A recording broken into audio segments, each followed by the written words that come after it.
Nós entramos no recesso no dia 20 de junho e duas pautas estavam colocadas aqui no Legislativo.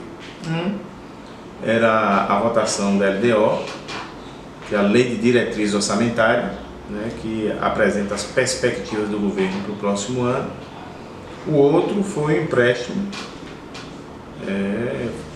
pretendido pelo prefeito à Caixa Econômica no valor de 35 milhões, que acabou não entrando em pauta, né, tanto pelo sentimento da oposição, como da própria mesa diretora, né, na pessoa do presidente, e por pareceres tanto da Comissão de Orçamento, que é presidida pelo vereador Tó, como pela relatoria da Comissão de Constituição e Justiça e do jurídico da Casa, que julgava que inconsistente, né, o empréstimo que foi feito por parte do prefeito Joaquim.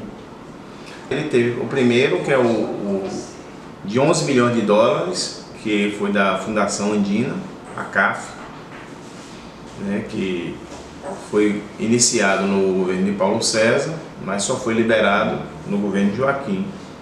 Ele já tinha feito mais 2 empréstimos para a área de saneamento, também com a Caixa Econômica, e esse seria o quarto empréstimo, né, na ordem de 35 milhões, o que ia acabar ocasionando ao município uma série de um endividamento, porque foram 4. Um da CAF, 2 da Caixa Econômica para a área de saneamento, né? E o quarto, que era esse, também com a Caixa Econômica do Finisa, né? E qual a fonte de financiamento. Qual o objetivo do quarto? E é esse o processo. Você teve um projeto que veio com 2 páginas, 2 laudas para a Casa Legislativa, sem, inclusive no primeiro projeto, sem falar nem sobre os juros, a forma de pagamento, né? Sem de fato onde seria aplicado o projeto, como seria, sem nenhum plano de trabalho. O projeto veio oco, vazio, nu.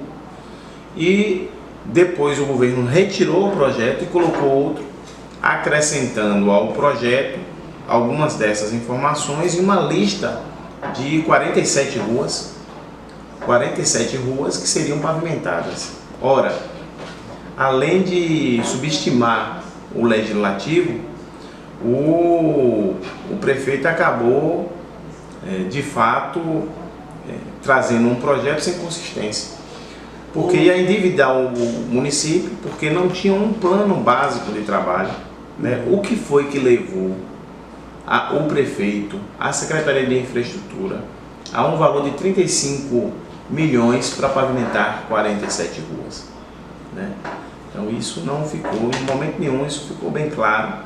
Tivemos audiências aqui, também não havia uma reprodução e por fim o presidente da Câmara não colocou o projeto na pauta.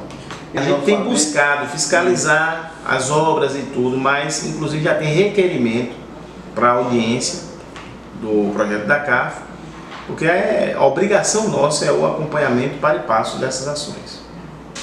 Mas até o momento não foi fornecido... Não foi fornecida essa informação. Esses dados. Né? A prestação de conta não. E nesse caso aí, por exemplo, Paulo, 35 milhões, a gente ia pagar com mais de 50 milhões, são 15 milhões que o município teria que ir pagando, né? Quando que eu sinto particularmente dizendo que o que falta na administração pública é um olhar especial para o planejamento e para uma boa gestão. O município que tem, em média, vai ter 400 milhões de reais para o ano que vem, o prefeito pode sim ter um planejamento, uma organização para de fonte zero poder estar custeando a infraestrutura, a melhoria da qualidade do saneamento do município, sem necessariamente ter que desembolsar 15 milhões para pagar só de juros.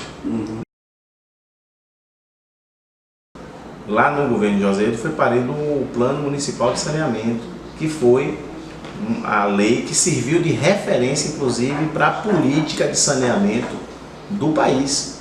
E foi uma política que foi feita pela Universidade Federal, conduzida por um pós-doutor reconhecido internacionalmente, que é o Moraes, Roberto Moraes, conhecido internacionalmente. Foi patrocinado pela Petrobras e hoje nós tivemos um retrocesso muito grande nessa política de saneamento. E aí alguns aspectos eu julgo importante te dar informação.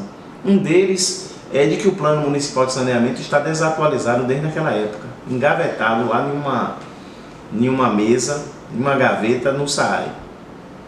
Segundo, é de que as estações, as ETs, que foram iniciativas que levaram a gente a sair de 0 para quase 25% de saneamento, a maior parte delas, nenhuma estão, na realidade, dificilmente alguma delas estão funcionando.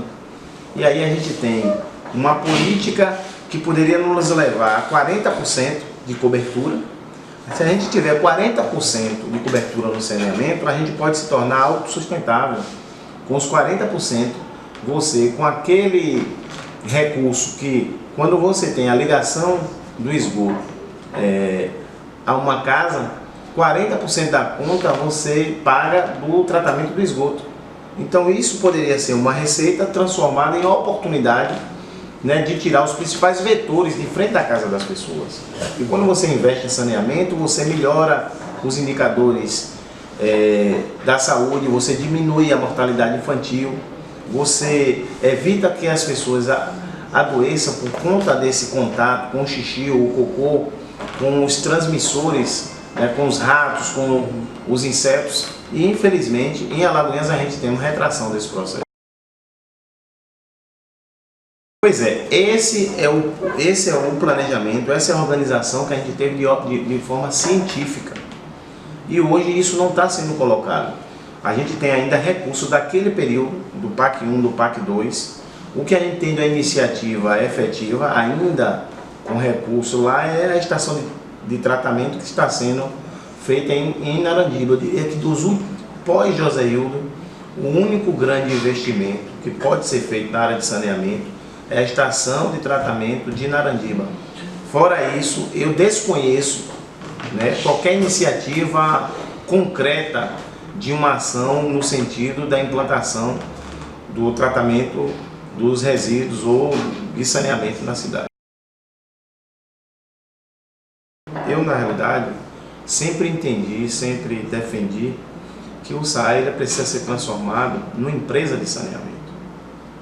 Existe uma esquizofrenia forte na administração pública sobre o papel de quem é fazer o quê. Porque você tem, quando você trata saneamento, você trata água, abastecimento de água, drenagem, resíduos sólidos, o zoneamento, né? Você trata do esgotamento sanitário. E aqui você tem a Secretaria de Serviços Públicos, que cuida dos resíduos, que cuida do aterro. Você tem o SAAI, que é água e esgoto. Você tem a infraestrutura, que é drenagem. Aí quebra uma rede de drenagem, aí o funcionário do SAAI ou da infraestrutura não sabe quem é, ou o próprio usuário do serviço não sabe quem acionar. Eu vou acionar quem aqui para cuidar desse problema? O SAAI ou a infraestrutura?